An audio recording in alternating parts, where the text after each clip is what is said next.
Hello, YouTube. You're tuned in to the Katie Talk One-on-One show. Please go ahead and make sure you hit that like button when you come in the building. And and I am back with part two of the highly initiated interview that they did with the trophy wife Isis. So I'm gonna get on into it. All right, so as you guys know, we left off around this mark here. It's kind of towards the end of the interview, but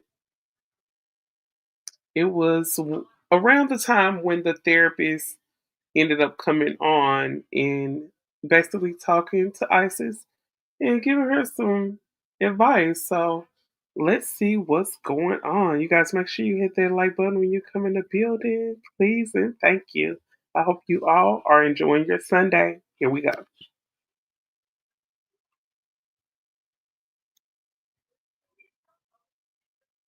Oh, hold on.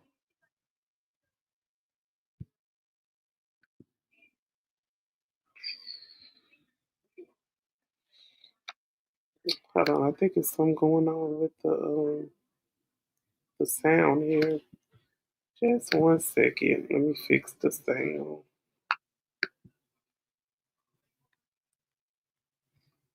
Hold up.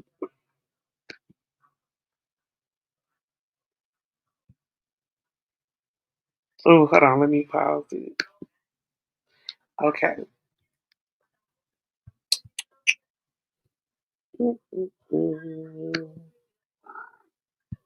Okay, here we go.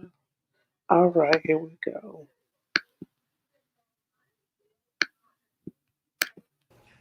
Brother, can you hear me? Yes, yes, I can. What's up with you, brother? If you can't, I got your name. Can you give me your age and your location? Age is 38, Atlanta, Georgia. Atlanta, Georgia. What's up with ATL. ATL here? So what's your question for us tonight, dog? My question is, I noticed the woman said she saw the signs. So if you see the signs before your kids come into a picture, how much is this self-inflicted? Because me looking from that. I said I didn't see the signs until after we were married already, so we were already invested as a family at that point. What I'm hearing is that your kids, you had kids after you got married, right? And big shout out to the chat room. Shout out to Rich. Shout out to Show Nuff. You guys make sure you hit that like button. And yeah, I'm glad I stopped it right there too. Because I feel like even if you seen the early signs earlier in the marriage, you still had a chance to bounce. But let's hear what her excuse is here. And we're just basically talking about the backlash that she received from this interview, and I can visibly see why here. Let's take a listen to what she has to say about the comment this gentleman made. Yes. Uh-huh. So you said in the beginning of the marriage, I think in another video or maybe even a day, you said in the beginning of your marriage, he was pretty much sexually violating. So what I'm seeing is that you knew that this man was offensive or abusive, but then you went on ahead and had kids with him. So that means that for me, you put your kids in danger. I think that that's the narrative that you want to put on the situation, but that's not the reality of what it I don't think it's a narrative. I think that's basically fact. was. And like I said, I was very heavily manipulated by scripture. He, would use it. He would gaslight me. And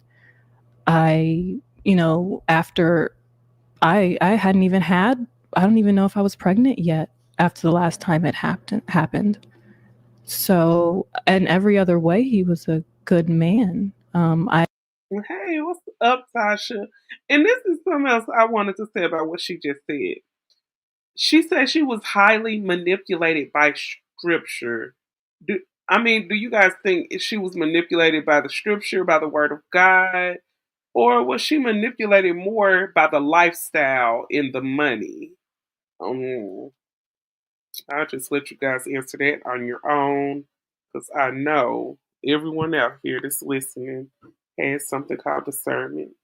I didn't think that it was worth throwing my family away or the family that we were trying to create because he had done those things. And unfortunately, I didn't realize that that would mean that he would go on to abuse his own children. I don't know how someone would correlate the two. But that's just my opinion. Now, Darwin, I want you to hold tight because I think that was a valid concern. I think a lot. Oh, great point, Natasha. If she is so churchy, why don't she listen to Shira 7? Because if anybody know the history of Shira 7, I remember I ran across Shira 7 about 2016, and that's when she was just mainly doing like spell work. A lot of witchy things she was doing. Um, I don't know how she can be sitting around here talking about God so much. And I mean, back when people were like listening to her on her show, she wasn't too much speaking on God like that. A lot of men feel that way. I mean, you could read through the comments of the video that went viral. A lot of men have this perception of what they think victimhood should look like. So, Dr. Spirit, I want to get your help here because for the people who are posing this type of question, hey, if you've already experienced this abuse or you've already experienced some of these negative things, how could you continue to move forward in a relationship? Dr. Spirit, could you give us some context on why someone who has been victimized may continue to continue with the relationship? Because oftentimes a victim believes that it's something that is unique.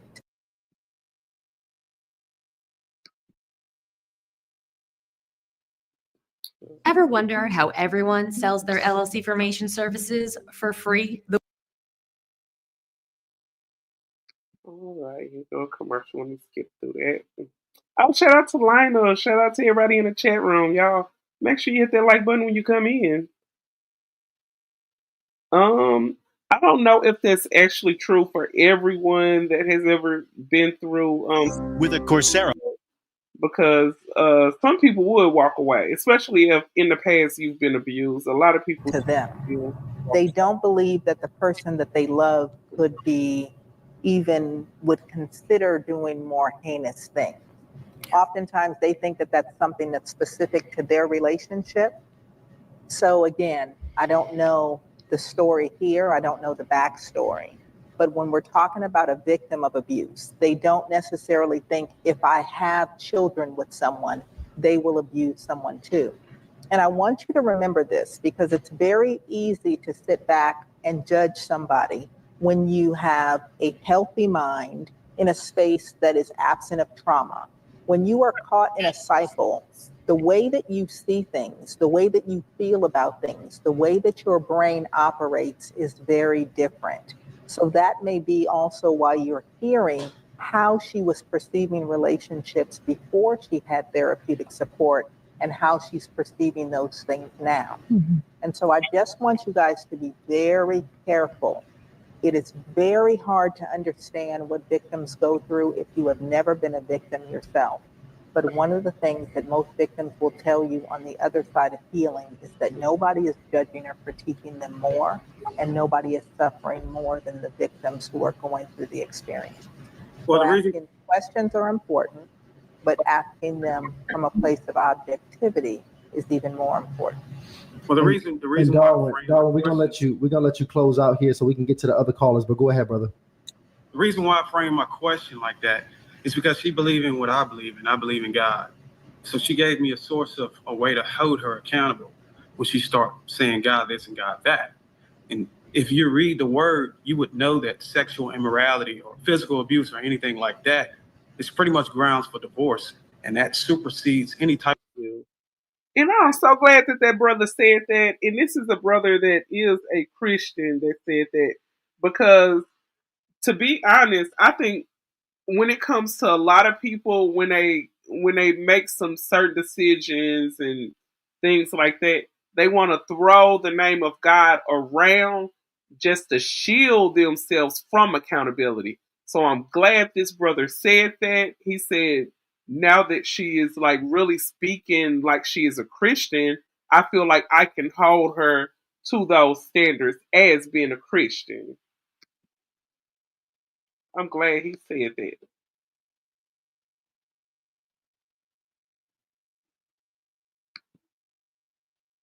Type of gaslighting or emotional manipulation. If she's so grounded in the word of scripture, that actually supersedes any of the other offenses this man put towards her. And that's the reason why I framed my question like that. Because if we're going to call ourselves spiritually driven and backed by biblical principles, started as my son in background, we have to be unwavering. We have to be unwavering. And that's the only reason why I framed my question like that. But my sorrows goes out to you. I hope that you can heal from this. And I appreciate you, Dr. Spirit, for talking to the lady. I appreciate you as well. And please understand, for everybody that may be in the chat tonight, I want you to understand that it's not about defending anybody. It's not about debating anybody. The only thing that I want to do is offer as much clarity as possible, because I want us all to be our best selves. And I wish that more pastors had Darwin's perspective.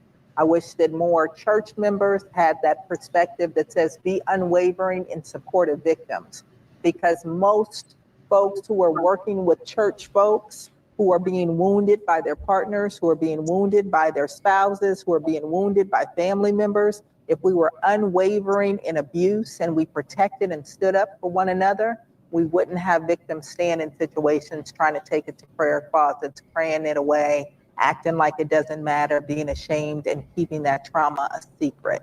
So here for healthy, however we have to find it. Absolutely. Thanks so much, Darwin, for joining. I appreciate you, brother. Thank you so much. Let's get the next one up here. We got a young lady coming up here. What's her name? Ayana. What's up with you, sister? How you doing? Well, this is like such a sad story, just in general. So I first wanted to say I'm so sorry to Isis that you even had this experience. I just hope we don't have to cry you too high. Daddy Pig does not like ice. Don't worry, Daddy Pig. You'll be well. Before I was born, how did I get into... I wouldn't wish this type of thing on anybody. My question is, in hindsight, is there any like small signs that now seem like they were a bigger thing? Like, is there anything that you can think back on possibly that maybe now you're like, oh my gosh, that might have been a signal that this person was an evil monster? The signs were very, very small and covert, to be honest. When I think back, little things, sometimes my daughter, it appeared that her and my husband, or both of my daughters and my husband, had a very good relationship. But sometimes she would come when we were sitting together and she would say, "Mommy, I love you the most." And she would only say it when he was around. So sometimes little signs like that, it's not always a red flag at the time. That was a good question by her too. And I think another thing that ISIS should have been honest and mentioned was that I think this would have been a perfect time. I'm going to say this. Let me kind of reword it. I think this would have been the perfect opportunity for ISIS to actually bring up the videos where she was sitting there live on YouTube when in the background her daughters were crying, saying, "Ow, ow, daddy, ow." And she said, "Oh, my daughters are upstairs with their dad. They're cranky. So if you hear any crying, any noise, just act like you don't hear it." I think this would have been a perfect time to bring that situation up and basically make some kind of comment like, "Hey, I know a lot of people were playing this," because I seen her comment on it on her community tab. This would have been a good time to bring that situation up, ISIS, because from that video, it's looking like you were sitting back and you knew some things that was going on and you were keeping it on a hush hush. You said if we hear any crying, act like we don't hear anything.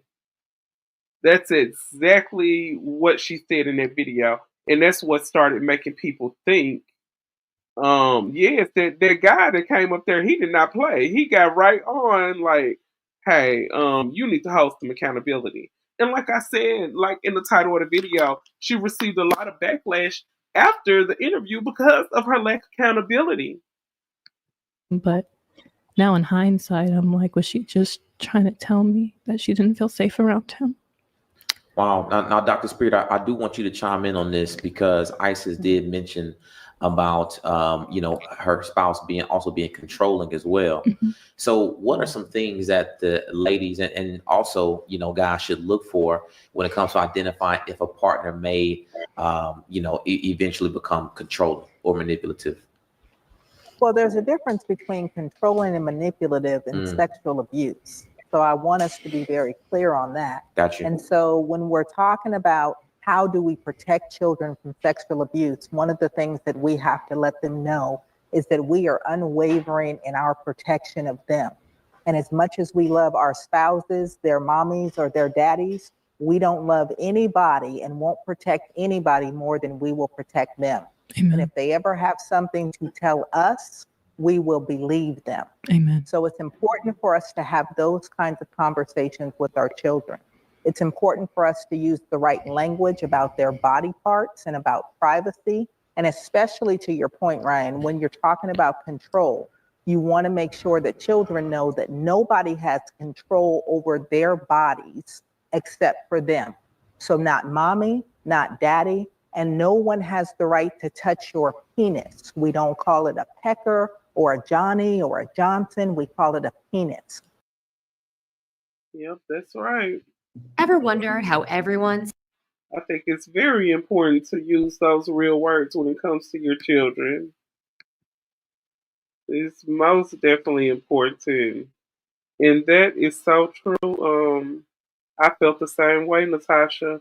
When I heard her daughters crying like that in the background, it was just made the hair stand up on the back of my neck. It was so cringy. And for her to sit and look in that camera and keep putting that makeup on and saying, if you hear anything, just act like you don't hear it. Man, I'm like, what? It was crazy.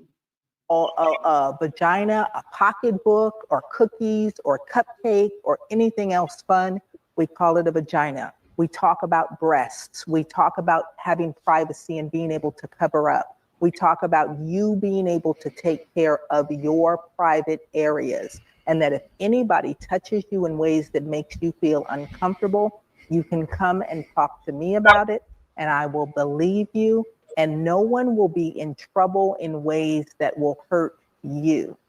And so we have to be emphatic about those conversations. We have to periodically ask our children, has anyone said anything to you that has made you feel uncomfortable? Has anybody asked you to keep secrets from mommy or from daddy and not tell us? Has anybody said that they want to do things to you or have done things to you and they tell you that if you tell, they will hurt me or they will hurt daddy? We have to learn how to be able to ask the right questions, because predators not only know how to scare our children, how to isolate our children, but also they know how to make our children have affection and care and regard for them.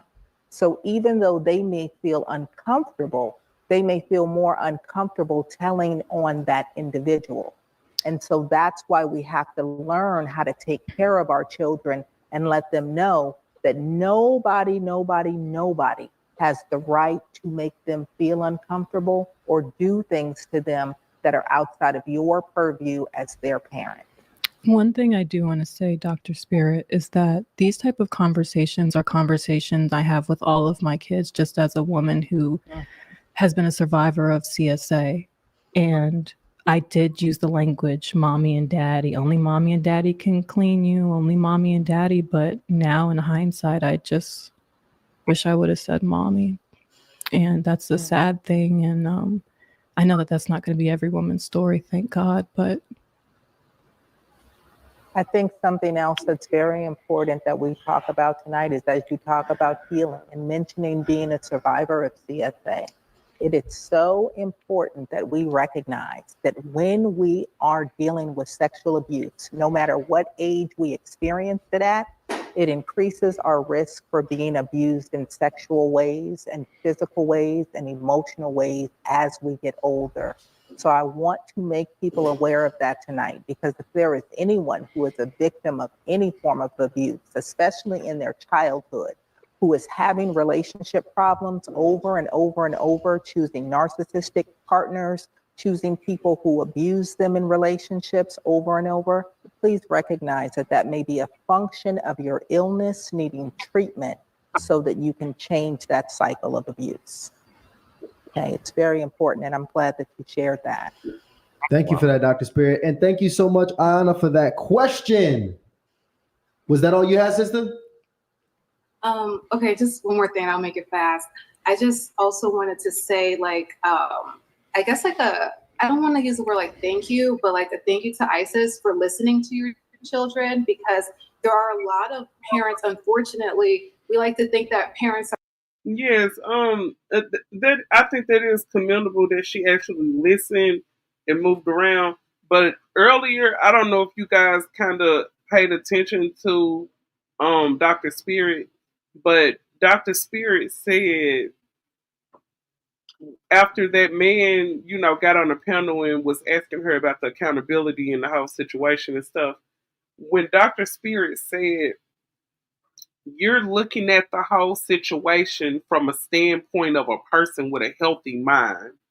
So in a sense, Dr. Spirit was basically, if you could read in between the lines, she was saying ISIS does not really have a healthy mindset and a healthy way of thinking due to the past things that happened to her when she was a child. So when it came to what her husband did at the beginning of the marriage, how he violated her, and she just stayed there like nothing, like that all wraps around the unhealthy way of thinking that she has. But I'm so glad that her way of thinking wasn't so unhealthy that she didn't listen to her child when she told her what happened with the dad. Are protectors and things, but not all parents are like that. So just thank you to you for listening to your daughters and taking action rather than just taking the lifestyle and letting them continue to be in that experience. And I know some people are like, why are you putting it out there? But I feel like part of the problem is we don't talk about it enough. It's like what stays in the house happens in the house. We don't talk about it. But is that to protect the predators? Is that enabling the people that are hurting our children?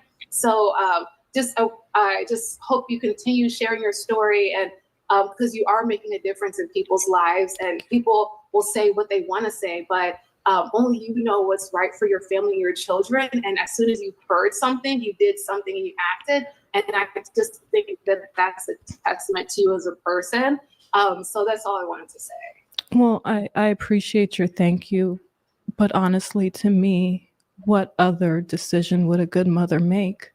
I come from a line of fierce protective women, unfortunately, that have had to be victims as well. But my mother believed me. Her mother believed her. There's no other way to do it. In my opinion, shame on any mother that would discount such a serious allegation. Shame. Ayana, thank you so much for coming up here, sweetheart. Okay, we're gonna go ahead and bring the next call. I'm gonna bring a couple more callers up here.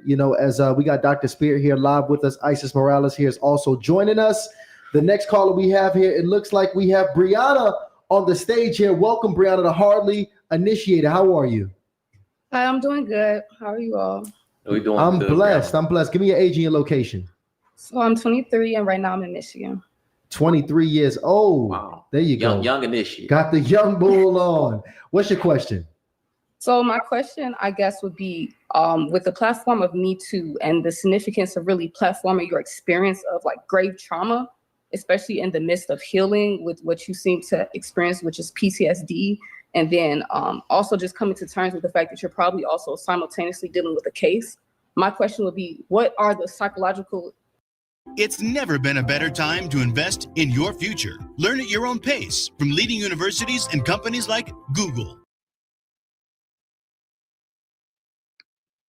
implications of platforming your experience? How do you navigate the backlash that comes with sharing your experience? Because like even reading the chat, like it's been like typed before it even like got live. So my thing is like, how do you steward that type of platform in a way that's going to bring you peace ultimately? My peace comes from God because he's the one that's leading my steps, and that's been my prayer every day. God, lead my steps. And I felt like God wouldn't let me move forward in life until I spoke my truth, because it's just been swept under the rug for so long, you know, generationally. And this isn't something that's just affecting my own family. This is affecting more families than we know. And it was important to share, especially in the wake of the Menendez brothers case and just all that's going on in the world with, you know, all these predators being exposed. And Cat Williams was very prophetic when he said that this is the year. Time is up. This is the year. And I knew I had to say something. So I want to, great question, Brianna. Yeah, great question, Brianna. Really, really great question, because this is a unique situation, Dr. Spirit. You know, this ISIS has put out a testimony video. And then I just feel like this. Yeah, that was a really good question that Brianna asked. But I feel like this too. I feel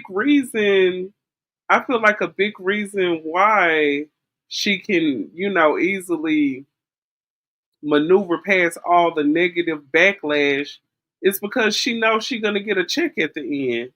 And I mean, in me referring to that, well, you guys are here, and I don't want to just give it away, but I'm just saying, like, purposely, like, you made this video telling the situation about your daughters, and you watched your wording. You were not on there. I mean, you were you were most definitely emotional, but it wasn't to the point of you like, oh yeah, my family, they went over there, they checked them, they beat them up. It wasn't to the point where you were just so like hurt that you were saying cuss words, and you were like saying, oh, I hope he gets took away from earth. This is disgusting. How can he do this? It wasn't completely just irate emotional of how it would have been in any other situation if this would have happened. I feel like you posted that video, like she came out and said, hey, YouTube is my only source of income. So of course she's gonna just sit back and take the backlash, and she's gonna maneuver through it because she know at the end of the day it's gonna be a check. She didn't do this interview for free.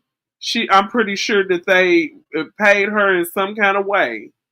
So one thing about it, if you know there's going to be some financial things on the back end, you can maneuver through that negative backlash. Video, they got 2.5 million views, something around at this point. So, I mean, she's being inundated. I can imagine with probably emails, comments, DMs, phone calls, everything. Phone calls, people, family, just, people from elementary school. Oh anybody. my gosh, it's just been crazy. And I can imagine it's all types of emotions, right? You got the people who are, reaching out with love and support, and you got the other people who are pissed off, who are probably, calling you a liar, telling you that all these different things are happening. Where's the accountability? So everything. Yeah, 100%. So, I mean, that's a unique situation, Dr. Spirit, to kind of. And I can find it. I hope you guys kind of caught that when he said, "Where's the accountability?" That's how he feel too. For him to just, calmly and smoothly throw that in. Where is the accountability? Yes, sir. We're wondering, where is the accountability? Be dealing with that whirlwind, of other people being involved in your business at this point, and you're a content creator. So the thing about it is that is your job, because you put them in your business as a coach because you were really helping these ladies. So you almost had a responsibility to tell them these other things and involve them in your advancement. But this is a different level of trauma, and just energy even coming your way at this point. Dr. Spirit, I mean, what do you say to somebody going through something like that in that type of space? Well, as I'm listening to you guys, I'm learning more and more. And for me, it's concerning because it's very hard to help people when you are experiencing so much trauma. And so as you are out here telling your story in a way that you are still unpacking it, in a way that you're still trying to process it in therapy, in a way that you're still trying to make sense of it and heal it, I don't know what type of coaching that you do, and I don't know how you are able to navigate actual healing while experiencing trauma on trauma. I mean, that tells me a little bit maybe more about your presentation because I can hear it. It sounds like you're choking back tears constantly, but then your face and your affect doesn't show me. And maybe it's, I don't have my glasses on, so, I can't I'm see. trying to keep it together. So there's like so many different things that are happening that I would just say at the end of the day. Read more books. No. Eating healthy. No. Start working out. No. Find your love on Date My Age. Yes. Do New Year's resolutions. You don't owe anybody anything except for you and your children. So while I think that it's wonderful that you are wanting to platform the story and give the story voice, I want you to recognize that there are millions of advocates around the world who are already doing the work around sexual violence. I want you to know that there are many folks who are telling the stories and serving to protect individuals and to sound the alarm about sexual abuse, about spousal rape, about sexual assault. And you don't have to use your platform and you don't have to use your trauma in order to be able to stand in the gap for individuals if you know you still need to do your own work. And I want you to be very, very careful because you will traumatize yourself in new ways, exposing yourself at a point in time when you are absolutely raw, when you don't have the answers, where you don't have the understanding, where you can't even make sense of it. So to put yourself out here, I don't know if it's a form of therapy for you. I don't know if you're just part of the generation where everybody says, look at my trauma and everybody, we can just go through it together and that helps me heal. It's not that. I'm not sure what it is. It's not but that what at I all. would say is think about your wellness first. Think about your care first. And remember, you have plenty of time to be able to share your story and your healing and be effective with the world. But you have to take care of you first. And what I want to say is I haven't uploaded any content since that video, and I have been taking care of myself and my children. That has been my main priority. But what I want people to really take from this and why I really did this is to be concerned about the time in between. And when I say the time in between the abuse happens and someone says something about it and tells the world or tells the family members, how many other children could be at stake in the time in between, even the 6 weeks in between, that I decided to share that story from the time that the abuse occurred. Let me say this. I'm going to pause this. Okay, I can actually tell the advice that the therapist is giving her. I think she's kind of stubborn, to be honest. I had a bad feeling about Isis. Supposedly her family has money and she has all the expensive gifts. Why would she sell her babies? Why would she sell the baby trauma for? Notice she talks about her and not her children's feelings. Thank you. All you see is her saying, "Well, I think I should have, and I just feel that I should have. I think this is in all God's plan." I. Everything you hear her say is I. You rarely hear her say, "My children need to heal." In a sense, maybe you should have regretted coming and putting this story out. In no way, I'm gonna just let this part of the video show up because I don't want to jump to it and start talking about it before they actually say anything. But I feel like the advice that the doctor was giving her was actually good. I don't know how she is when it comes to her family trying to tell her anything. But Isis comes across like the person that you really can't tell her nothing. You really can't give her any advice. Because I don't know, it just sounded like she was trying to overtalk the doctor in a sense to me. So I really noticed that. And let's finish listening. God would not let me move forward until I shared that story because there's a good chance this man could be around kids. I mean, people were pulling his dating profiles. He was looking for the next whoever. It's the Oh, so right after this situation happened, he got right back on a dating profile? That is sick. Wow. But there's that's the man who put you on a pedestal as a trophy wife. That's who you surrounded all of your content and all of your life around. You still have to go back to the truth at the end of the day. Looking at the end result after you got online and put the information out about what he did to y'all daughters, this man is back on the dating line. That's why, man, I would never, ever, ever let anyone make me feel bad about being single. I would never let anybody make me feel bad about never being married because look at what they go through. Look at what they go through. It's insane. I'm gonna get off into that just a little more in just a second. Hold on. Look at everything they go through in these marriages. Single people, single men, single women, never let anyone make you feel bad about being single. Look at all this stuff they go through. Insane. the time in between that the children are being hurt when people don't want to say anything. So I feel like I've had no other choice but to share this testimony because it's not about me. God is just using me. It's not about me. It's never been about me. It's about everybody. It's about the fact that this is happening at an alarming rate. No one's talking about, I can't say no one's talking about it, but at the end of the day, to be honest, it's about your children. It's about your children being able to heal in privacy. It's about the children, your children. It's just not being pushed the way that it needs to, that children need to be protected more, and that you just have to really be aware. You can't just be making certain decisions.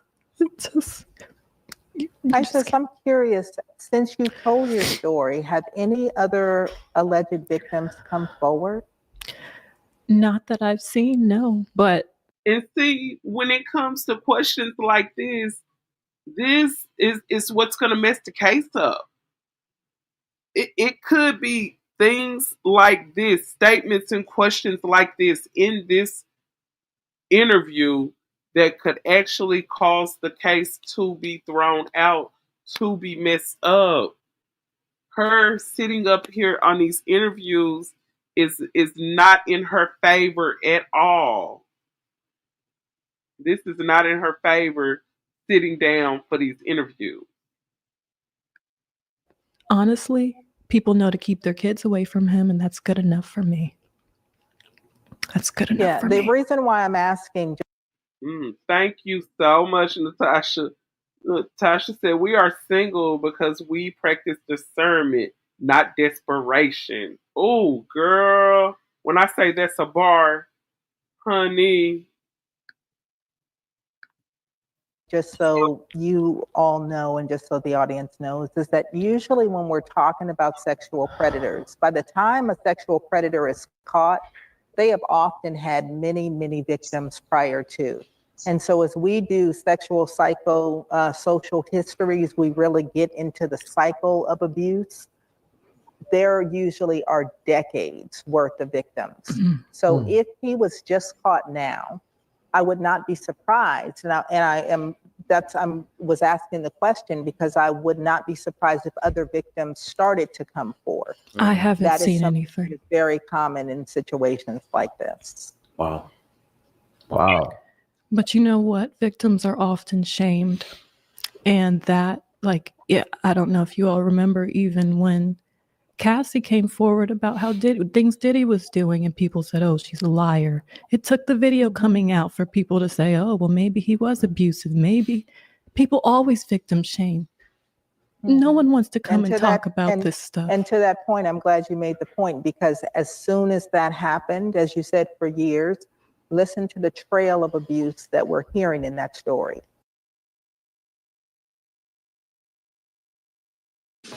At Penn Foster High.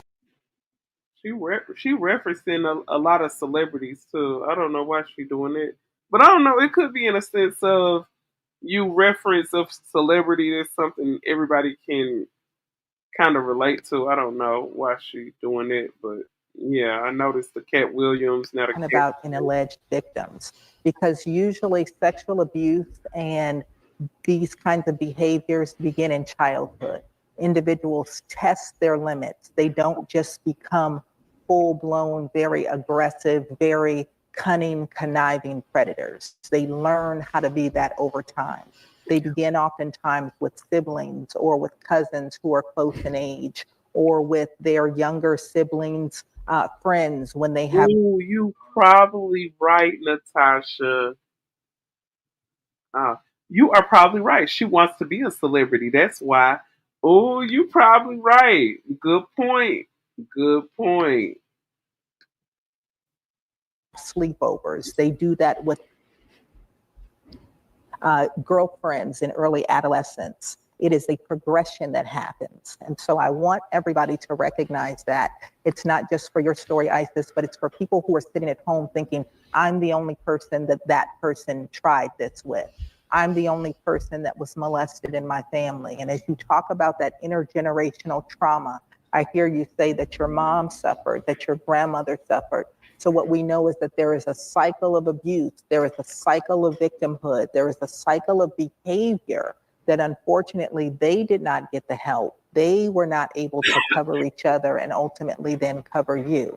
And so unfortunately now you and your children hopefully will be those legacy breakers, so that your children's children don't suffer a similar fate. I think that we're it's not deeper. Dealing with 5 generations. It's deeper than mental health. This is a spirit. This is a generational curse. This is deeper than therapy. Only God can fix this. Well, I will have to leave you to your belief system. If that's the case, then that means that those who are sexual abusers will not be able to be helped. That's not what I'm saying. I said healed. That's not what I'm saying. I'm saying that in addition. Dang, that little somber voice, that switched up pretty quick.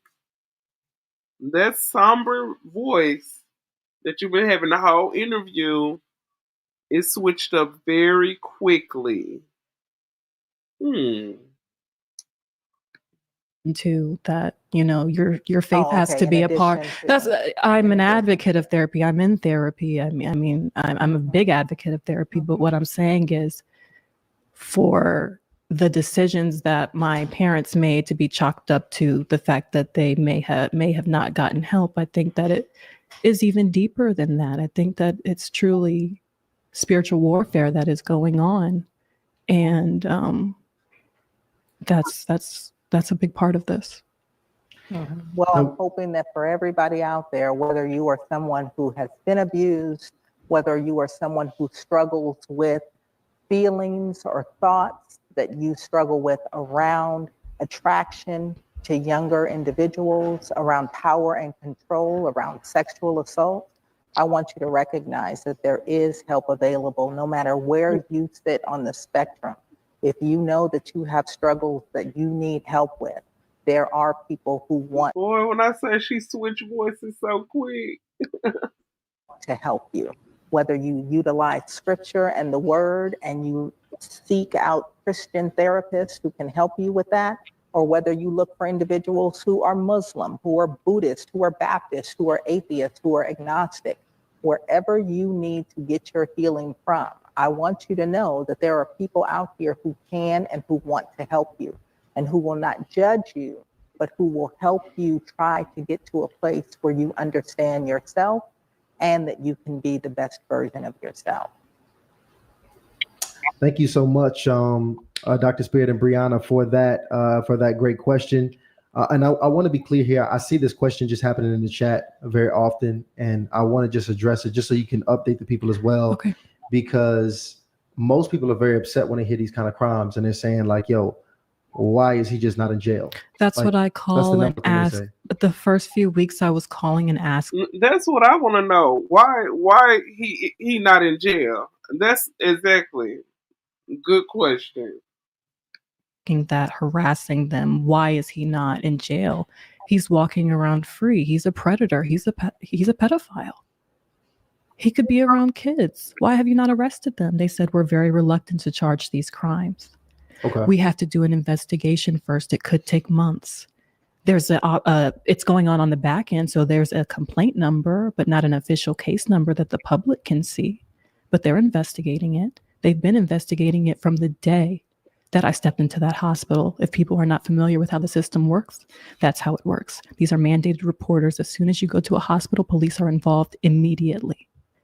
The investigation started immediately. The detective came to the hospital with Child Protective Services. They have all been involved in this case. So all the steps have been taken. Therapy has been started, all the things. And to clear the record, I know there's a lot of people saying that I'm doing this in retaliation to him filing for divorce. He filed for divorce 3 days after. 3 days after the investigation started, and I left him and took the kids. That was all he could do to try to get the kids back, was file for divorce to get some type of custody. Understood. No, before Dr. Spirit goes, because I actually had a question for Dr. Spirit because I No, saw this. I don't want that. Who said Dr. Spirit going? Oh, okay, no, okay, my bad. What is it? Well, yeah, we can let. I want to bring up. Brian said he was cutting me loose. I want to have. We're We're gonna have one more. We're gonna have one more caller come up before we're gonna end the hotline. Though. We're gonna have one more caller come up. But go ahead. Well, because I'm reading this super chat. Shout out to High Tolerance, says 2 times girl dad here. Where's the accountability having all these men in her kids' orbit? At least a boy hiding under the bed from his mama with the switch owned up. Mama, I'm gonna clean up my room and put my toys up. I'm not sure what he got going on the end of that message. Anyway, it's really the first part of the message, Dr. Spirit, because it's the where the accountability is at. And I myself is actually Yes, you see, he brought up that accountability a few minutes ago when I had ended up, pointing that out when he was like, a lot of people are giving you backlash because of your lack of accountability. But most definitely that first part, now the guy went off into the comments and it kind of got crazy at the end of his comment. But at the beginning, by the time your oldest son, and this is the oldest son that, the alleged niece, she says that she thinks that the son touched the daughter. But that's neither here nor there because I don't know that to be factual. But by the time your oldest son was 5 years old, you were already like on boyfriend number 3, I think 3 or 4. But you have, I think for that son to have just turned 5, and it's like 3, 4 different guys in his life, like I think that's a big number. And I'm looking at that like that's a big number because I have 2 sons myself, ages 16 and 21, and they can count on one hand how many guys that have been in their lives because I haven't dated much throughout me raising them, and that's a big reason why. It's crazy, but let me finish letting him talk because at the end I got some things to say. a victim of sexual assault as a youth. And when I have my thoughts about it, and I often ask myself when I think about it, well, why would my mom? If you're not having success right now, your offer probably sucks. That's the reality of it. How do you create an offer correctly? If you give mouse cookie or moose a muffin, that is the secret to creating a killer offer. Put me in a situation with this person. And then I try to create in my head all of these things that I'm going to do when I have kids and the type of people my kids are going to be around. And when I come to the conclusion, it's really around nobody because I'm like, I keep creating more and more rules about who's going to be around my kids. And then my standard gets so high. I'm like, well, damn, I guess I'm going to. Exactly, Tasha. And a big reason why her and a lot of those men broke up was because of the oldest son. And a few of the things that I've been hearing is that it sounds like her oldest son could be a big problem. And like I said, I don't know if that was the oldest son that did that, but most definitely once the investigation is had, this is not the end of this story. This interview that she had with Hardlyinitiated, this is not the end of the story. We will be hearing more for sure. To be the only person around my kid. But I know that parents can't actually do that. So my question is, where does the accountability, where does it come in at when a parent has her, or her or his kids around different adults? How much is the parent to be held accountable if something does happen? Well, and I want you to know that it's not just around adults. I want you to know that you have to be careful with other children. You have to be careful with the older children who are in the house as well. And you have to be careful about the history of the children that your children are being left in the care of, or who they are playing with. Because children who have been sexually abused are much more likely to turn around and abuse other children, even children their age.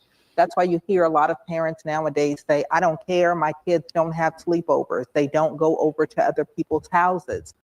But what we also have to learn is predators need to be around the thing that they are attracted to, and they need to have the space to be alone with them. So what we really want to talk about is how do we not leave children alone with other people? We don't leave our children alone with their coaches so that the coach is just driving the kid home from football practice or baseball practice and have the kid sitting in the front seat next to them. We don't allow the children to go to the bathroom and have the adults inside of the bathroom with them. And I want you to know that there are organizations out here who train communities on how to protect their children and how to bolster their community and to identify hotspots in homes, in churches, in schools, all over the place in order to keep children safe. I can tell you, for example, that I have been for many years a child abuse prevention facilitator with Darkness to Light, which is a child sexual abuse agency that teaches community members how do we protect our children? How do we arm parents? How do we arm adults? How do we arm children with the knowledge that they need in order to make sure that no one has to become a victim of child sexual abuse? And so what we have to do is we have to recognize how common it is. We have to not be scared of the conversation.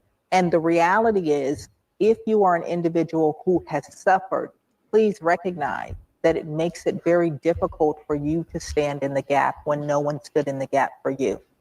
So many individuals, unfortunately, become paralyzed with fear, paralyzed with denial. They are revisiting their own trauma when they see signs that children, especially their own children, may be being abused by someone that they love. Too many people turn a blind eye. And it's very easy for us to sit back and judge. But to somebody's point, there was somebody that called in a few minutes ago to talk about how this looks. Many people are still protecting abusers. You know that the cousin or the uncle abused people, and they're still invited to the Christmas parties. They're still invited to the family reunions. Everybody is still laughing and joking, and they know that there is that one person who says, I will not come to the house when so-and-so is there because you all know what he did to me. And most people... I always thought that was so crazy for families to do that. Whenever something that a child gets violated in a family, they will actually isolate the child and like put the child in a weird place for actually speaking out about what happened. That's the craziest thing. I'm going to speed this up just a little because I got another. It's actually a little clip that it's a clip that Hardlyinitiated had did. Okay, so this gentleman that came up on the panel, he had some very good things to say. So I'm gonna kind of speed it up to that part.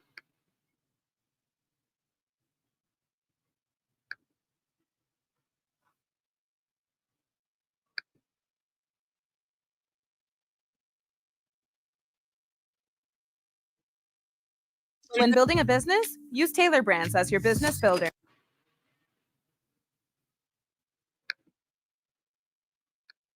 As it is your story, but it's also your children's story. So now 2.4 million or however many other people see that will now know that that happened to them at the hands of their father or stepfather.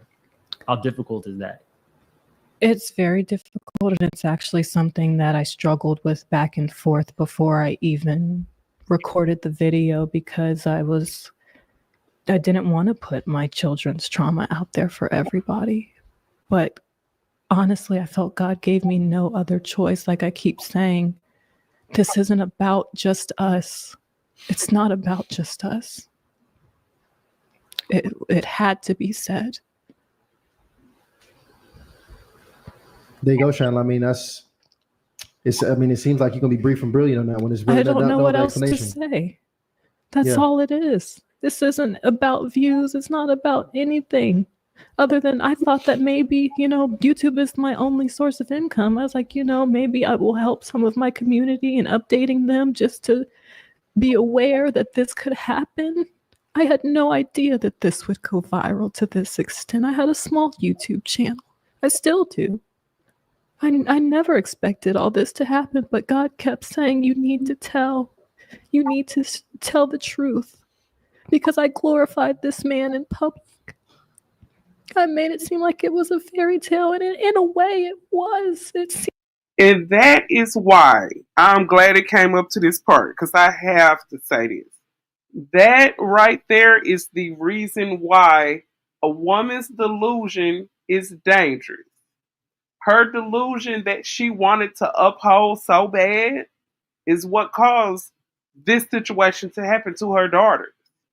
The other day, I think it was yesterday, me and my sister was talking, and I was telling her about this guy that I ended up meeting or whatever, and I was like, yeah, he's a nice looking guy, I think I'm gonna hang out with him. And she was like, yeah, when Katie, sometimes when you meet guys, you don't like look at it like in the sense of you want to get married to them. You just kind of like be in a relationship. And I was like, yes, that's how I do it. When I meet a man, I'm not having in my mind, oh, this is gonna be my husband. I don't think like that, because you don't know these men. You have women, and don't get me wrong, I'm not knocking the women who have the wife mentality. I'm not knocking the woman who want a family and all of that. Not knocking anybody about marriage.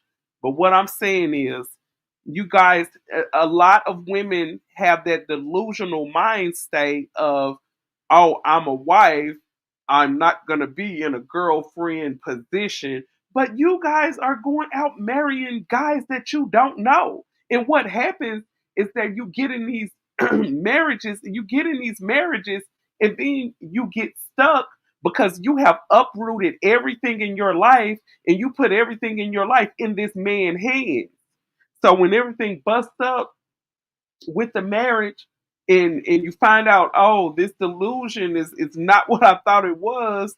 This whole image I tried to build up didn't turn out to be what I wanted, and now I have to go. Now you're gonna be around here scrambling, trying to put your life back together because you have decided to live out your fairy tale land and put all of your responsibility and all of your life in another man's hands.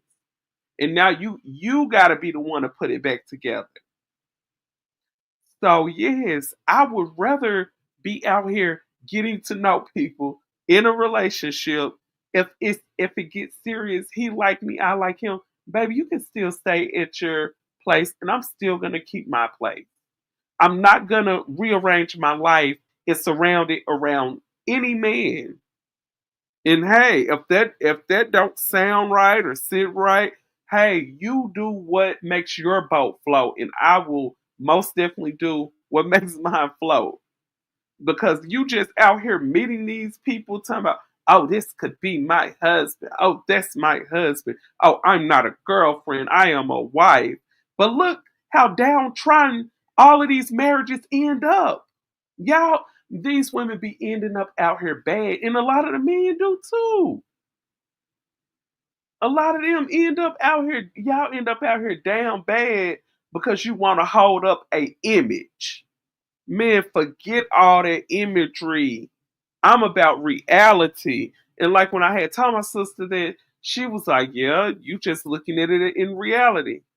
Because I'm not finna uproot my life. I'm not finna do anything to impose on my kids' peace, my peace, what I have going on in my life. It works for me. And marriage is not for everybody. That's why I say don't ever let anybody make you feel bad about not being married or not ever being married, because at the end of the day, you have used like Natasha said earlier, we use discernment around here. It's not about an image, it's not about delusion, it's about reality, and it's about having discernment. Seemed like it was, but it wasn't. It wasn't. And Dr. Spirit, just to give you an idea, because I know you are really in the dark about the situation, the purpose of ISIS's YouTube channel was to help ladies find a husband. Find love within a year. Thank you, Tasha. Hold on, let me let this commercial go by. Thank you so much, Tasha. She said, hold on, let me see. Yeah, With a Coursera Plus subscription, you can become an AI guru, data scientist, digital marketer, or Absolutely. Which is okay. So Tasha said in the chat, right, projecting your dreams on a man will get you hurt. Girl, when I say that's the truth, that will get you hurt for real. A man that knows a man that's a husband material is not gonna wife you until they know you. Thank you. I feel like this. I feel like whenever you have a man, because one thing about it, and I've heard men who have been married for decades on end, 20, 30, 40, 50 years, they always say, to be honest, if y'all heard Steve Harvey say this, to be honest, no man wants to get married. A man just get married to make women happy. So when you meet a man and the first thing on his mind, let's get married, he got some type of hidden agenda, some type of intentions for what he can use you for. And you know what? A lot of women will listen to a woman like a Princella, or you'll listen to a woman like a Cynthia G say this, and they be like, oh, them women ain't got no man. Don't listen to them. Baby, let me tell you something about a single woman. A single woman, we sit back and we watch, baby. We watch and we observe. So don't let them hype you up to think a single woman ain't got no advice for you. Because we see a lot of things and we observe a lot of things and we sit back and we watch. obviously the story line that she had herself.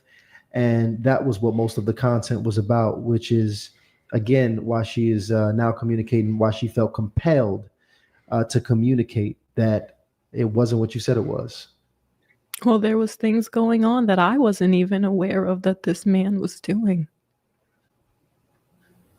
Yeah. He played everyone around me. Everyone around me was shocked. They couldn't believe that he would do such a thing. He seemed like such a good dad, the perfect provider. People looked at us like, oh, they're such a beautiful family. Everywhere we went, that's all we heard. What a beautiful family. I would never have expected this man to do this. And in my research, I've realized that this is one of the most common forms of sexual abuses, fathers, unfortunately. And people are not talking about it because of the shame. It's so embarrassing, and I hate that I, have had to expose what have happened to my children, but I'm just praying that even if it helps one person, it was worth it. There you go, Chandler. Thank you so much for your question, brother. Thank you. Appreciate it. Absolutely. You have a good night. Man, first of all, man, Dr. Spirit, I thank you so much for coming up on here and joining us here tonight. Obviously, it would have went so far, with me and Ryan getting the testimony, but we wanted to give the people something practical, that they can use and apply, especially, for other people that's watching this that have experienced this. Because if you've experienced this is always a very triggering conversation. There's some people that have buried, this in their hearts and their minds, and this might have really brought it back to the surface. And that's why we wanted to make sure we had you on hand. But just after hearing this entire conversation, after your, obviously it's a very brief assessment, just give me some of your final thoughts as we close out the show, and, you really just address ISIS and the people that, might, just want to hear your words.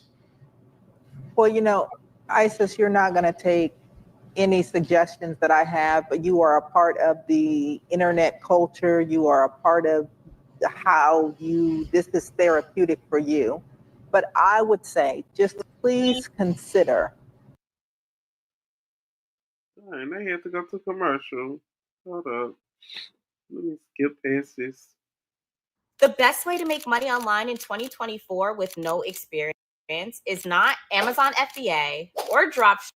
Consider fading to black for just a little while, to give yourself time and your children time to heal outside of the public eye. If God called you to tell your story, to expose the truth, then hallelujah for That's your all I obedience. answered to. You have done That's all your I answered part. to. Girl, you talking about that's all you answer to. In your past videos, in your commentary, all the videos you did, you were never sitting around just talking about God like that, baby. You were not doing that.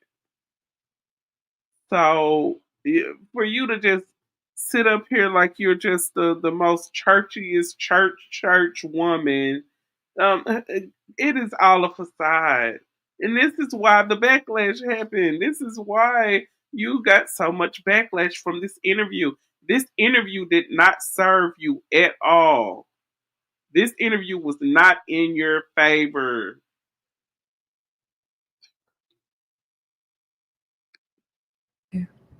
And now, perhaps, the time has come. If you have truly done your part, then go and heal and allow yourself to focus on you and your children now, and to come up with a plan for what you do before this man and now after this man, because he will be a part of you all's story for a lifetime.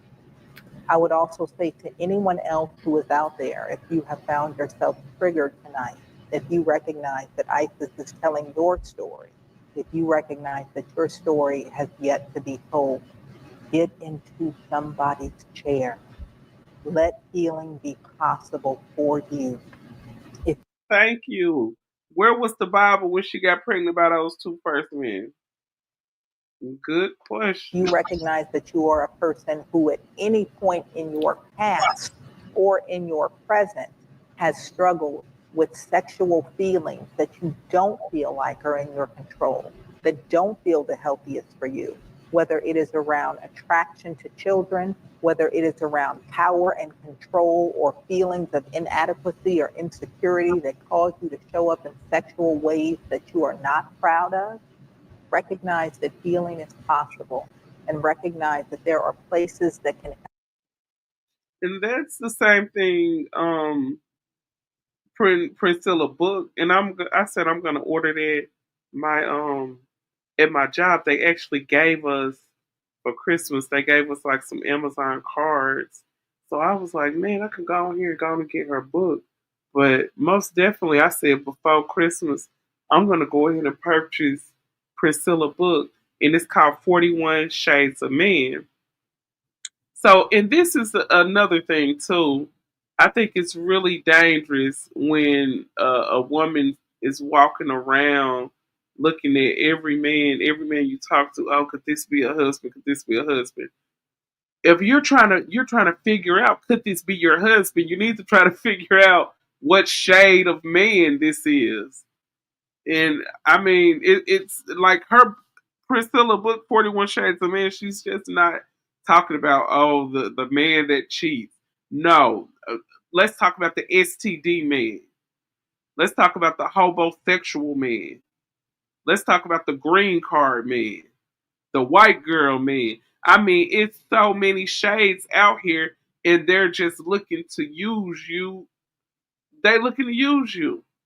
But the question is, what is it that's in you that they're looking to use?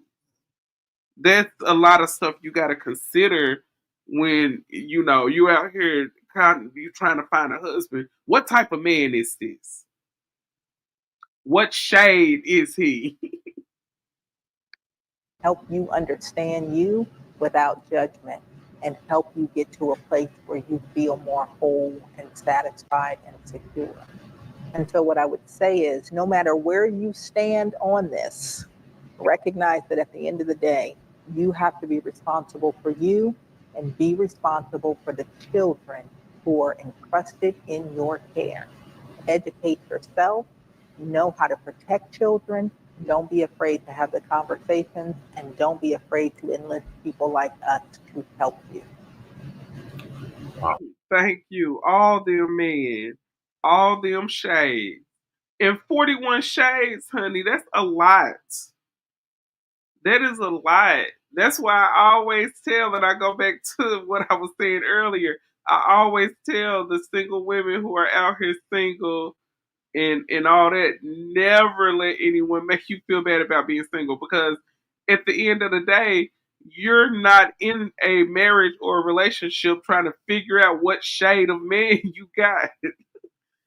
That's a lot of stuff to try to discern. I would rather just live my life, travel, and be happy. Like, oh my goodness, drinking water and minding my business. There we go. Thank you so much, Dr. Spirit, again for coming up on My here and pleasure. joining us. It's always a pleasure to have you here on Hardly Initiated. We love you. Go get you some sleep because I know you need some. Yeah, it's like her facial expression is just off to me. Her facial expressions be crazy. After the kind of days Long day. that you be having over Absolutely. there. All right. So thank Love you you guys. Love you too, Dr. Spirit. Everybody drop a love in the chat for Dr. Spirit. And man, Isis, I thank you as well, for coming up here because I just know this took a lot. I know this is heavy. I know this is scary. It's a lot of people in the chat. It's a lot of people in your comments. It's a lot of people, giving their 2 cents in your life, on your children's life, on your entire family's life, at this point. So just curious. I mean, is there anything that, you want to say to the people before we go ahead and let you go? Imagine making $453,000 in a single month as an affiliate marketer without relying on Google, Facebook, or ClickBank, or creating new accounts on Pinterest, Twitter.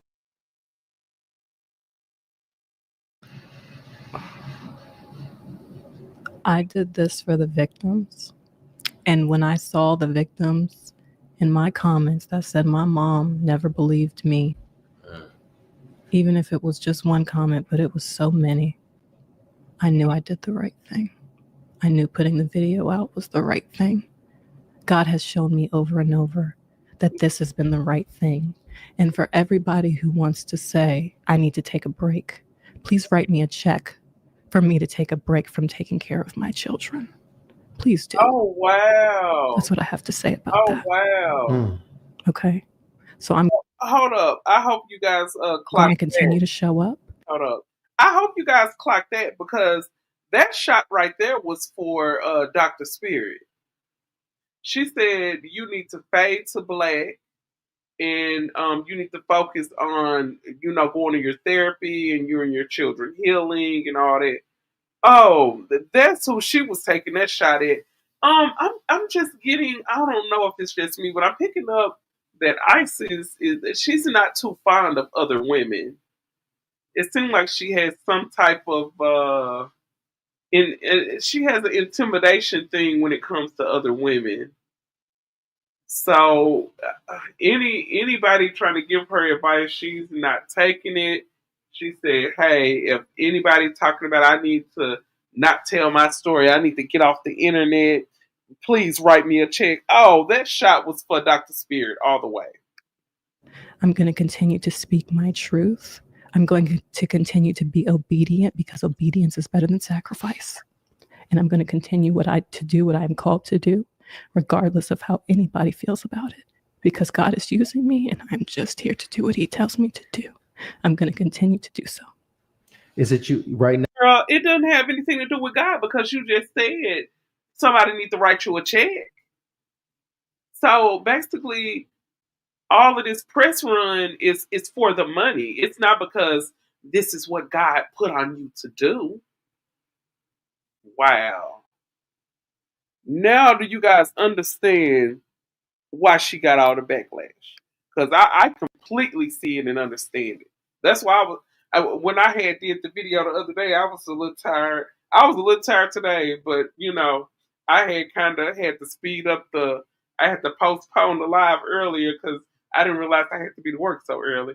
So you guys just be patient with me. I do work, but that's why I had to push the live back. But I said I have to come back and complete this video because I want you guys to see this. She talked bad about women on her channel. She called women fat, ghetto, and stinky. Oh wow! So I picked that up. Then she really don't like women. She don't like other women, especially black women. I take it that ISIS don't like any women. Period. It could be a white, Asian, any. She don't like women. And you know what? Though a lot of those girls who really hate other women, I don't know if you guys noticed, but they are usually the biggest pick-me's, and they are usually the ones who go through the most drama with men. And I don't care how beautiful, how pretty they are. Those are usually the women who go through the most. They go through the most with men. I've noticed that throughout my life. Now, are you pretty much do you have full custody of your 5 babies? Yes, through the protective order, I do. Yes. Okay. So I can imagine that's heavy on you right now. Yes. Yes. Just responsibility and financially. Oh my gosh, we've been struggling so bad. This man is not paying any type of support on time. He sends some of it. I made maybe $100 a month from YouTube when we broke up. I had nothing. I still am fighting every day. Even GoFundMe. I don't know what's wrong with them. They won't even let me get the money out. I don't know if people have been reporting it or being weird. And the devil has been working so hard. People just don't know. And it's because God is using me. God wants me to tell this story. And the enemy gets. And see, that's another thing. When you put your whole life in a man's hands, these are the repercussions. I mean, this is what happens when you put your whole life in a man's hands. When you give a man the power to feed you, you also give him the power to starve you. And I just really hope that all of the women who follow Shira 7, all the women who follow the trophy wife, I hope you guys are really reading in between the lines. And I hope those women are paying attention to all the things that come along with trying to get in a man's pocket. All these women that's pushing the hypergamy and all the trad wives, whatever it's called. I hope you guys are paying attention to this. I really hope you are. You put your whole life in a man's hands, and then when it comes to an end, when things bust up, you're sitting back just like this. I don't have any money. I only got $100 from YouTube. They haven't gave me my GoFundMe. People are being weird. Man, you done uprooted everything and put your life in the hands of a predator. It's mad every single time, and it's worth it. Well, I still appreciate you. No, it really, and if you and listen, I don't know where you stand, but for all my people in support, I want you to go ahead and support the sister, because obviously, man, it's 5 babies she's taking care of at this point. So go ahead, Lionel, go ahead, pull up the Cash App. I think you've already had it on your channel. I think people already Hold up. been supporting on I GoFundMe, but want you guys to hear what Priscilla said. Priscilla wasn't talking about this interview, but it's something she said in the last live that she did. And it's just a small clip I wanted to play. Yes, he's right. She has 5 babies that she's responsible for, and it's hard. But let's listen to this. And shout out to Priscilla. And I just feel like all of Priscilla, all of her message is coming in full circle. Everything Priscilla has said, man, when I say everything coming in full circle, let me make sure I'm sharing this. Okay. I want you guys to listen to what Priscilla said, because what she just said, boy, when I listen to this, the first thing I thought about was the trophy wife. Listen to what she had to say after this commercial. Me when I reserve my Uber ride to the airport in advance. Me when I don't plan ahead. Just need one of you. I'm not fit to do that kind of job, right? So this is when I went to start putting in applications at the car lot. Look, let me go sell some cars, right? I cannot be going from table to table with some motherfucking Hooters uniform on.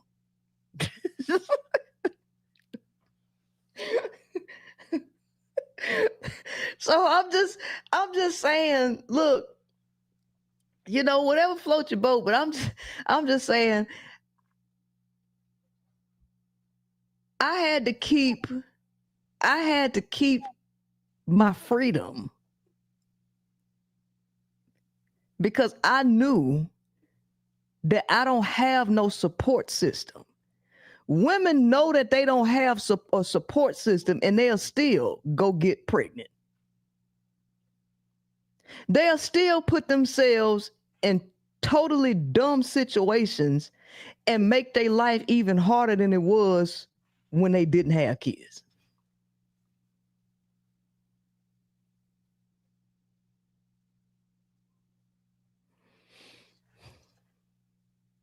Kids make your life harder. This is why so many women do the things that they do to their children. And then y'all be asking to bring more kids into the world. It don't make no sense.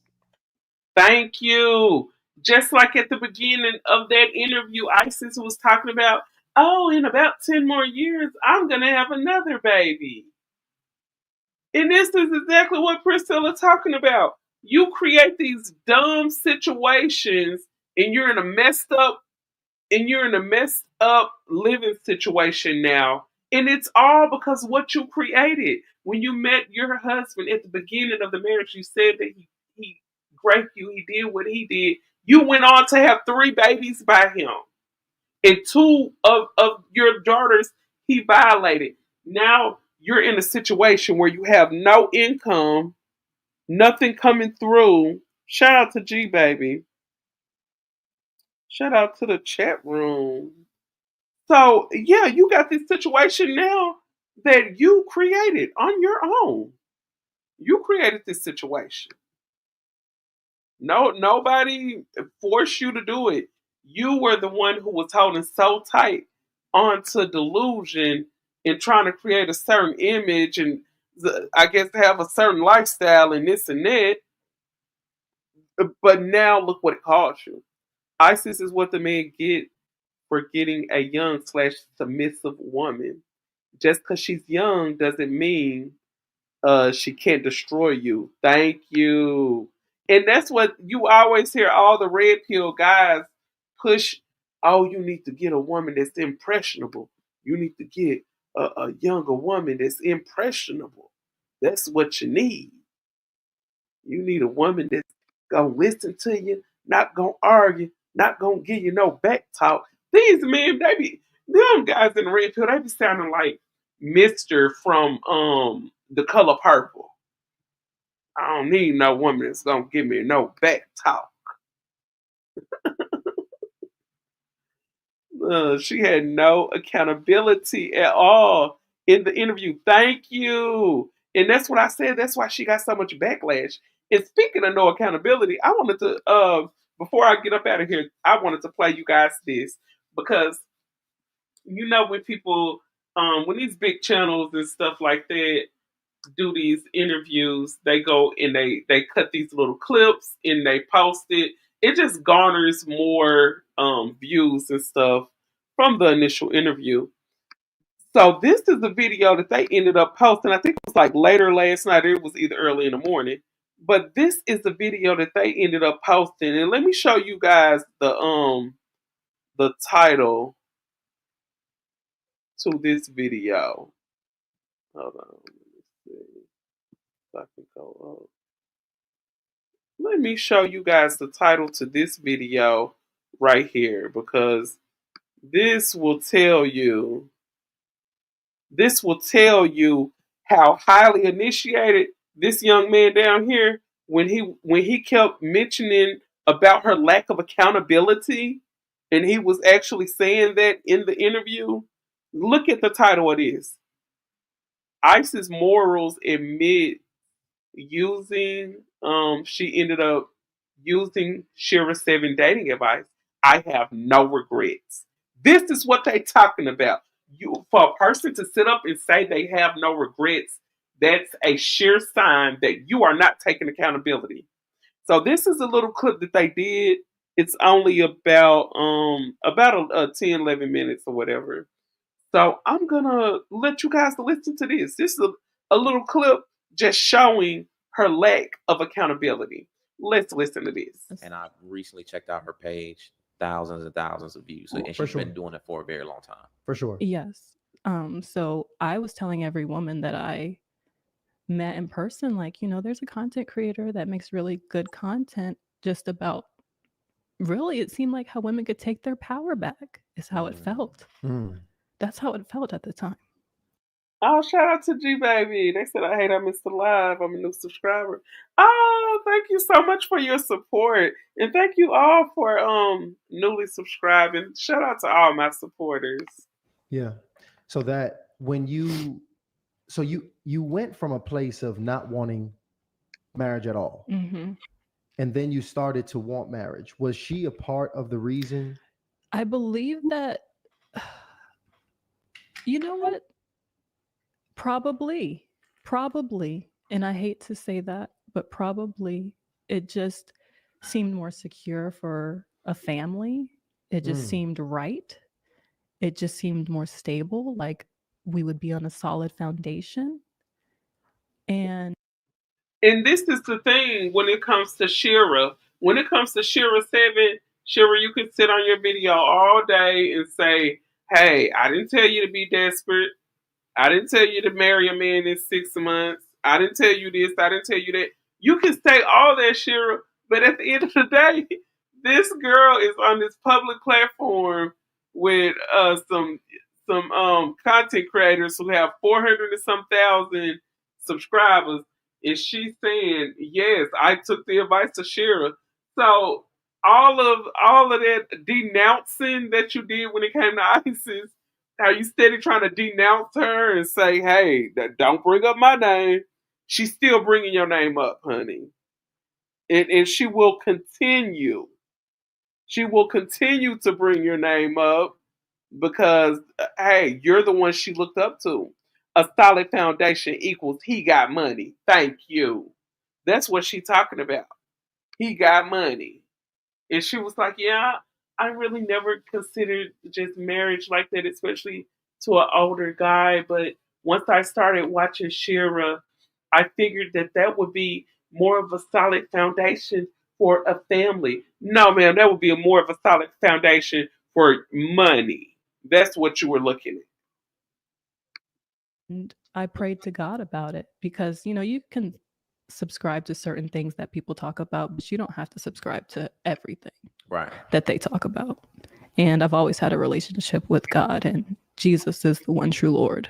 Oh my God. And oh my God. I never heard you say nothing like that in your commentary though.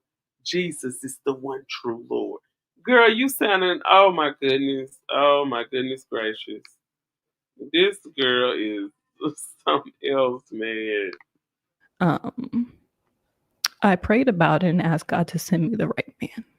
It wasn't just about what he had. It was never about what he had. Natasha says Shira 7 don't even like her own husband. Thank you. Shira 7 be making jokes. Talking about, yeah, I got my widow dress in the closet and ready. He. Yeah, y'all think she making a joke. Honey, that woman is for real. She don't even like her husband. That's crazy. Yep, she just wanted the money. Shira don't even like her husband. She always tell the women, don't get with no cute man. Cute ain't finna pay no bills. Cute ain't finna take care of you. Get with you an old ugly man. That's what she tell them women. Get with an old ugly man with some secure income in a 401k and retire. Because if it was about that, I had a lot of other options with more. And it was really about how he treated my children. Because he seemed to love my boys. And he said, oh, those are my boys. You know, you remind me of my mom. She was a single mom with 2 boys. And I would just love to help you and be there for you and be the man you guys need. Oh my gosh. So you know what? I Somebody pull out the smallest violin in this world and let's play a note. Like, oh my God. Girl, and you said he saying it was about he loved my boys, this and that. Girl, let's be honest, it was about the money. In your videos, I never really heard. Well, I did hear her say it was a couple guys that didn't like her son, and this, that, and the third. That man just tolerated your kids. He just tolerated your kids. That's, oh my God. I want to, before we actually get deep into, you know, this situation that took place with your husband, I think it's important to, you know, talk about the impact. I'm actually happy you shared that because, you know, we had that we had a debate just the other night where that was a part of the conversation because who you watch and learn from, that's discipleship. That's mentorship. Oh my goodness. That's who you are, you know, in submission to. Yes. Under their leadership. You know what? That's so true. You know, the thing about it is now when you're discipling under somebody to make the most important decision in your life, this is how I choose my partner. That's the biggest decision we make. They have a lot of influence on our future and the future of our children. What do you think was the biggest takeaway from that content creator in particular that impacted you?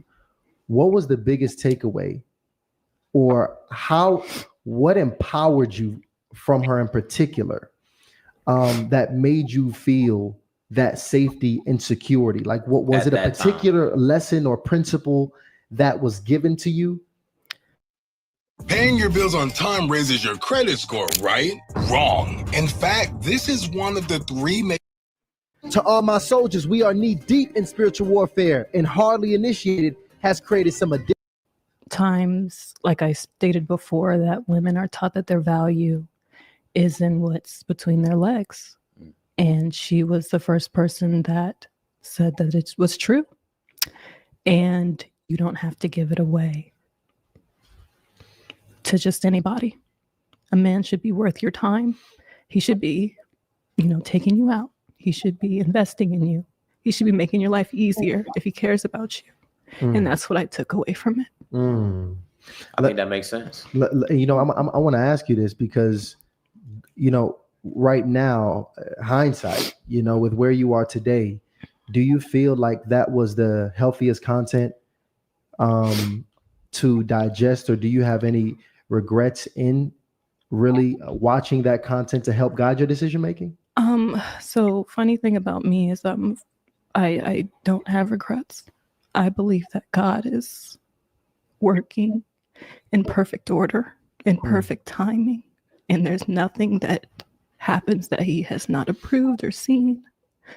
And unfortunately, our family, not just our family, but our family in public have, especially my daughters, have had to be sacrificial lambs in the result. Man, this was the sickest part of the interview, I feel like.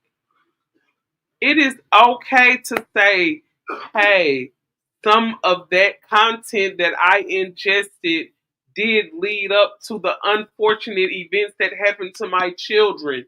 I regret that part. There's nothing wrong with you admitting accountability. But look, this girl is so sick in the head that she actually said she feel like her daughters were sacrificial lambs. What? Man, this is insane. This is insane right here. Don't church tell you to keep your legs closed? Thank you. Sure do. Church tell you to keep your legs closed. And looking at her situation, she have not, in no way, shape, or form, kept them legs closed. Her opening her legs and her going out here, oh, this is my husband, got her in this situation. And now you want to sit up and say your kids are sacrificial lambs.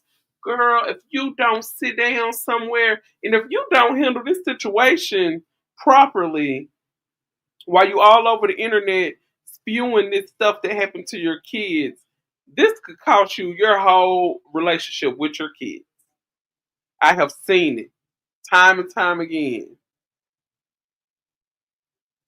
These situations will cause a lifelong rift between a mother and their child. Of what has happened. And yeah. So now let's talk to me about meeting your husband now, because I can imagine after you watch this content, you know, it's probably preparing you for the suitors that come into your life, how to vet them, how to manage them. Was he one of the early suitors? Yes. Was he the first one, or were there a few guys before him? He was one of the first few. And he pursued me heavily, which I liked.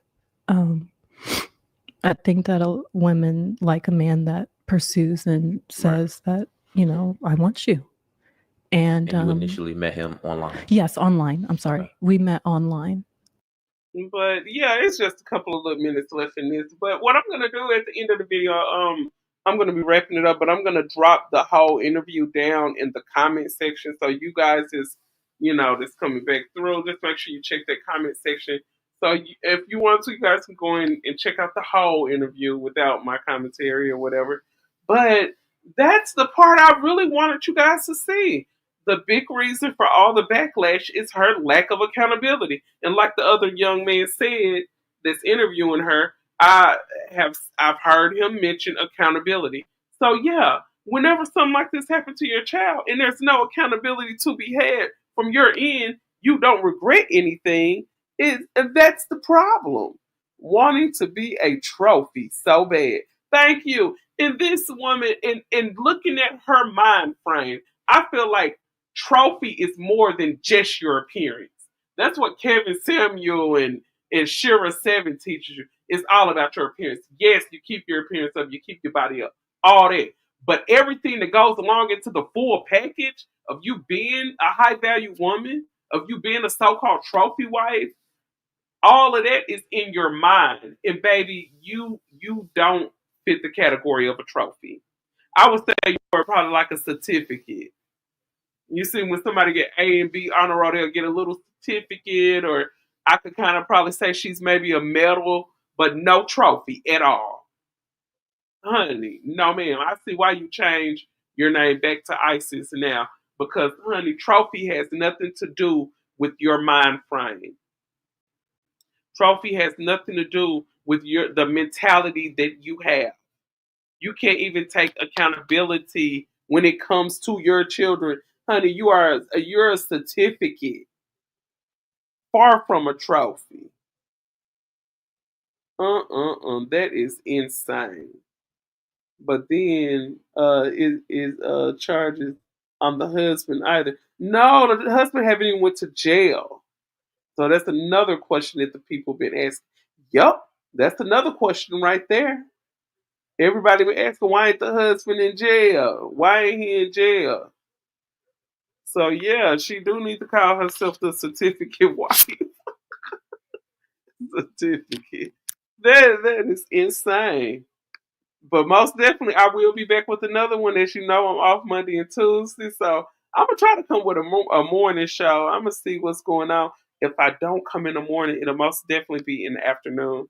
So if you guys have not yet, go ahead and subscribe. If you're watching the playback, y'all make sure y'all hit that like button. Thank you so much for your time, and I will be back with another one. Signing out, Katie Talk 101. Peace.